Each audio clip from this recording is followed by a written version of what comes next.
Halo semua, bertemu lagi dengan saya Rina Nurul Aziza dengan NIM 230409501030 dari kelas 23D. Mata kuliah Neuroscience, program studi pendidikan guru pendidikan anak usia dini. Nah, di video kali ini teman-teman, saya akan menjelaskan tentang neuron struktur sistem saraf. Dosen pengampu Dr. Muhammad Akil Musi, SPD, MPD. Nah, teman-teman, sebelum kita masuk ke materi utama, di sini saya akan menjelaskan sedikit tentang hal-hal dasar apa yang perlu kita ketahui sebelum masuk ke materi kita ini. Di slide kali ini ada penjelasan tentang neuron. Nah, neuron itu adalah sel dasar dalam sistem saraf yang bertanggung jawab untuk mengirim informasi ke seluruh tubuh. Ada beberapa jenis neuron, termasuk neuron sensorik, neuron motorik, dan interneuron, yang masing-masing memiliki fungsi yang spesifik. Nah, kemudian ada sistem saraf. Untuk sistem saraf sendiri itu terbagi menjadi dua bagian utama.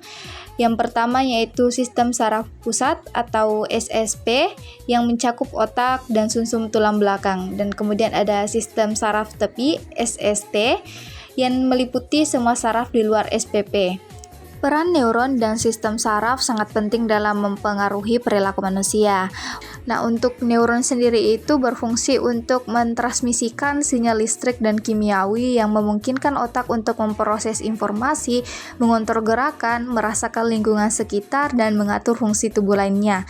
Gangguan pada sistem saraf dapat mempengaruhi kemampuan individu dalam berinteraksi dengan lingkungan dan merespon berbagai stimulus.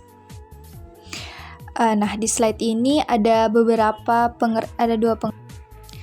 Oke, di slide kali ini ada pengertian tentang sistem saraf.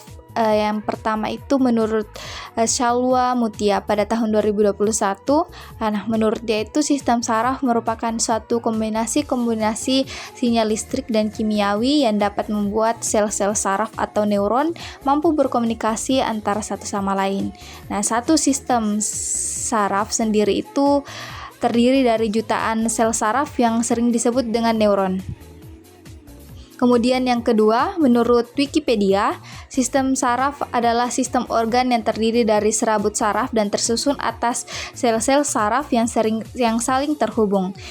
Sistem ini esensial untuk persepsi sensoris, aktivitas motorik baik volunter maupun involunter, serta homeostatis berbagai proses fisiologis.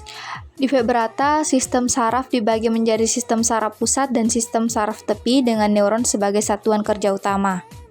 Nah, sekarang kita sudah masuk ke materi utama kita, yaitu jenis-jenis sistem saraf pada otak. Nah, untuk yang pertama itu ada otak besar atau cerebrum. Cerebrum itu merupakan bagian terbesar dari otak manusia yang bertanggung jawab atas fungsi-fungsi kognitif, sensorik, dan motorik yang kompleks. Untuk otak besar sendiri itu terdiri dari dua hemisfer, yaitu kiri dan kanan, yang terhubung oleh korpus kallosum. Setiap hemisfer itu mengontrol sisi tubuh yang berlawanan dan memiliki fungsi yang spesifik. Nah, di samping ini ada foto ilustrasi dari otak besar atau cerebrum yang mungkin bisa teman-teman perhatikan. Nah, seperti yang kita lihat di ilustrasi ini ada bagian-bagian otak besar. Nah, di foto ilustrasi otak besar atau cerebrum ini terdapat beberapa lobus-lobus yang akan dijelaskan di slide berikutnya. Untuk otak besar atau cerebrum itu sendiri terdiri dari lapisan luar yang disebut korteks cerebral, yang merupakan area penting untuk pemrosesan informasi tingkat tinggi seperti bahasa, ingatan, kesadaran, dan pengambilan keputusan. Untuk korteks cerebral sendiri terbagi menjadi beberapa lobus, yaitu lobus frontal, parietal, temporal, dan oksipital, yang masing-masing berperan dalam mengatur berbagai fungsi tubuh dan perilaku. Nah, sekarang kita akan memasuki materi struktur otak besar. Nah, untuk bagian yang pertama itu adalah lobus frontal. Lobus frontal adalah salah satu dari 4 lobus utama dalam korteks cerebral atau otak besar. Terletak di bagian depan otak, lobus ini berbatasan dengan lobus parietal di belakangnya dan lobus temporal di bagian bawahnya. Lobus frontal memiliki peran utama dalam mengatur aktivitas kognitif tingkat tinggi, kontrol motorik, ekspresi emosi, dan fungsi eksklusif lainnya. Teman-teman bisa perhatikan di bagian samping kanan pada video ini. Nah, di sini terdapat foto ilustrasi pada otak. Nah, pada bagian yang ditandai merah ini merupakan lobus frontal yang seperti dijelaskan tadi terdapat pada bagian depan kepala. Oke, kita ke bagian kedua, yaitu ada lobus parietal. Nah, lobus parietal sendiri adalah salah satu dari 4 lobus utama dalam korteks cerebral, otak yang bertanggung jawab untuk mengelola informasi sensorik, termasuk rasa, suhu, dan sentuhan. Lobus parietal terletak di bagian atas dan tengah otak, di belakang lobus frontal, dan di atas lobus temporal. Lobus ini dibatasi oleh sulcus sentral pada bagian depan dan sulcus parieto-occipital pada bagian belakang, dan visura sylvian pada bagian bawah. Fungsi utama lobus parietal adalah untuk memproses informasi sensorik dari berbagai bagian tubuh, memahami orientasi spasial, dan mengintegrasikan informasi sensorik dengan informasi visual. Di samping kanan pada video ini terdapat ilustrasi dari otak. Pada bagian yang ditandai dengan warna biru muda adalah lobus parietal itu sendiri. Sebagaimana dalam penjelasan tadi bahwa lobus parietal itu terdapat pada bagian tengah otak atau bagian atas. Oke, kita ke bagian berikutnya, yaitu bagian ketiga pada otak besar, ada lobus temporal. Nah, lobus temporal adalah salah satu dari 4 lobus utama dalam korteks cerebral otak manusia yang berperan penting dalam pengelolaan informasi pendengaran, pemahaman bahasa, memori, dan pengenalan wajah.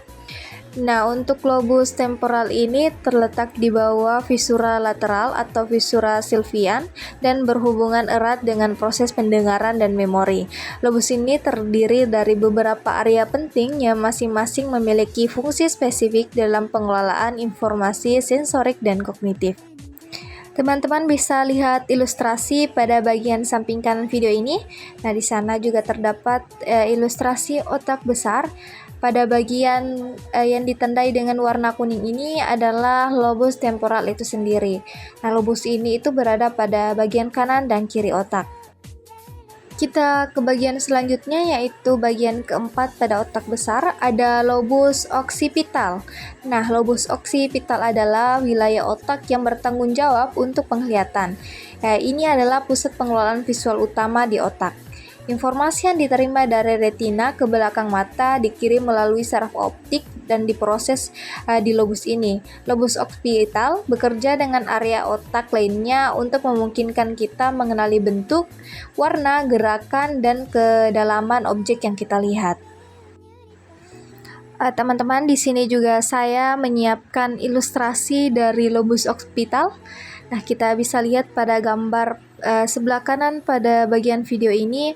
Nah, pada gambar tersebut ada bagian yang ditandai dengan warna biru tua. Bagian yang ditandai itulah yang merupakan lobus occipital. Nah, kalau tadi kita sudah mengkaji tentang struktur-struktur pada bagian otak besar, sekarang kita masuk pada materi struktur otak kecil atau cerebellum. Otak kecil atau cerebellum adalah bagian dari otak yang terletak di bagian belakang bawah, tepat di bawah otak besar atau cerebrum, dan di belakang batang otak.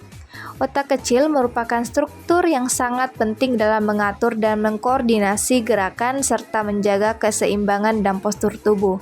Nah, otak kecil ini berperan dalam koordinasi gerakan, keseimbangan, dan pengaturan postur tubuh. Otak kecil menerima informasi dari sistem sensorik dan sumsum tulang belakang untuk memastikan gerakan halus dan terkoordinasi.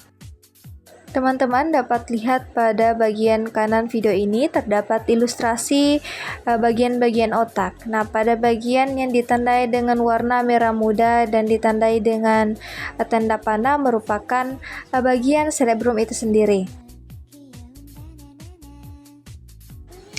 Nah, otak kecil atau cerebrum itu memiliki dua belahan atau hemisfer yang terhubung oleh struktur yang disebut jembatan Farol atau pons. Nah, jembatan Farol atau pons ini terdiri dari dua lapisan utama. Lapisan yang pertama itu adalah lapisan luar atau korteks. Lapisan ini berwarna abu-abu, terdiri dari neuron yang berfungsi untuk memproses informasi. Kemudian ada lapisan dalam. Nah, lapisan ini berwarna putih, terdiri dari serabut saraf mielin yang menghubungkan berbagai bagian otak kecil. Nah, teman-teman, sekarang kita ke materi ketiga sekaligus sebagai materi terakhir yang akan saya bawakan pada hari ini, yaitu batang otak atau brainstem. Batang otak atau brainstem adalah bagian penting dari sistem saraf pusat yang terletak di dasar otak. Ia berfungsi sebagai penghubung antara otak besar atau cerebrum, otak kecil atau cerebellum, dan sumsum tulang belakang. Berikut ini adalah penjelasan rinci mengenai struktur fungsi dan peran batang otak. Nah, untuk struktur batang otak sendiri itu terdiri dari 3 bagian utama. Yang pertama ada otak tengah atau midbrain, terletak di bagian atas batang otak dan berfungsi dalam mengatur penglihatan, pendengaran, serta kontrol gerakan tubuh. Otak tengah juga terlibat dalam proses kesadaran dan perhatian. Yang kedua ada pons. Pons ini terletak di bawah otak tengah. Pons berfungsi sebagai jembatan yang menghubungkan berbagai bagian otak. Ia terlibat dalam koordinasi gerakan, pengaturan pernafasan, serta mengontrol beberapa saraf kranial yang berperan dalam ekspresi wajah dan pendengaran. Kemudian ada bagian ketiga yaitu medula oblongata. Bagian paling bawah dari batang otak yang terhubung langsung dengan sumsum tulang belakang. Medula oblongata mengontrol fungsi-fungsi alat vital seperti pernapasan, detak jantung, tekanan darah, serta refleks seperti menelan dan bersin. Nah, untuk posisi-posisinya teman-teman bisa perhatikan pada bagian kanan video di mana terdapat ilustrasi batang otak dan letak-letak dari 3 bagian utama tadi. Nah, teman-teman, di sini juga terdapat ringkasan dari materi-materi yang telah saya sampaikan tadi, yaitu otak besar atau cerebrum bertanggung jawab atas fungsi kognitif, sensorik, dan motorik. Cerebrum terbagi menjadi 4 lobus utama, yaitu lobus frontal yang mengatur aktivitas kognitif, kontrol motorik, dan ekspresif emosi. Kemudian ada lobus parietal yang memproses informasi sensorik seperti rasa dan sentuhan. Lobus temporal berperan dalam pendengaran, memori, dan pengenalan wajah. Sementara lobus occipital bertanggung jawab atas penglihatan. Otak kecil atau cerebellum terletak di bagian belakang bawah otak dan berfungsi dalam koordinasi gerakan, keseimbangan, serta pengaturan postur tubuh. Batang otak atau brainstem berfungsi sebagai penghubung antara otak besar atau cerebrum, otak kecil, dan sumsum tulang belakang. Struktur ini mengontrol fungsi vital seperti pernapasan, detak jantung, dan refleks dasar lainnya. Neuron dan sistem saraf memainkan peran penting dalam memproses informasi, mengatur gerakan, serta menjaga hubungan antar individu dan lingkungannya. Jadi, itulah ringkasan dari materi yang telah kita pelajari pada hari ini.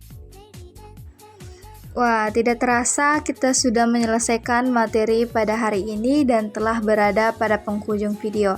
Saya ucapkan terima kasih banyak kepada teman-teman sekalian yang telah membersamai saya dari awal video hingga akhir. Serta ucapan terima kasih kepada teman-teman yang telah membantu saya dalam menyusun materi dan video ini.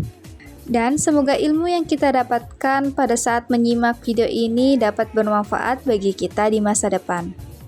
Saya Rina Nurul Aziza, mohon pamit undur diri. Mohon maaf apabila ada kesalahan kata dalam penyampaian materi. Saya akhiri dengan kata wabillahi taufiq walhidayah. Wassalamualaikum warahmatullahi wabarakatuh dan sampai jumpa.